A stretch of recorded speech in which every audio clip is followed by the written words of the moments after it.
નમસ્કાર મિત્રો, વિડીયોમાં તમારું સ્વાગત છે। જી હા મિત્રો, અત્યારે હાલ મોટા અને દુઃખદ સમાચાર સામે આવી રહ્યા છે। તો મિત્રો સમાચારમાં વાત કરીએ તો લંડનમાં ઉડાન ભરતાની વેદ પ્લેન ક્રેશ થયું છે। આ ઘટનાથી દુનિયાને અમદાવાદની ઘટનાની યાદ અપાવી છે। લંડનના સાઉથ થેન્ડ એરપોર્ટ પર એક નાનું વિમાન ક્રેશ થયું છે। ધ મિરરના અહેવાલ મુજબ આ ક્રેશ સાંજે 4 વાગ્યાની આસપાસ થયો હતો। વિમાનમાં કેટલા લોકો સવાર હતા તે હજુ સુધી સ્પષ્ટ થયું નથી, જોકે તમામ મોત થયા હોય તેવું અનુમાન છે।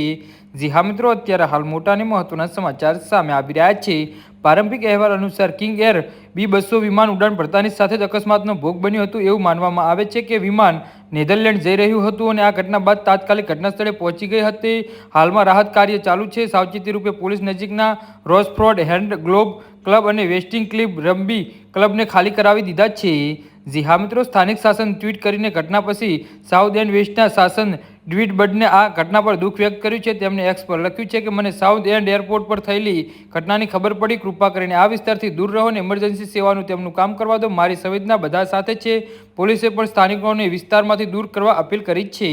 જી હા મિત્રો, તો આના વિશે તમારું શું કહેવું છે તો નીચે અમારી કમેન્ટ બોક્સમાં જરૂરથી જણાવજો અને અમારી યુટ્યુબ ચેનલને સબસ્ક્રાઈબ કરવાની ભૂલતા નહીં। વિડીયો પૂરો જોવા બદલ તમારો ખૂબ ખૂબ આભાર।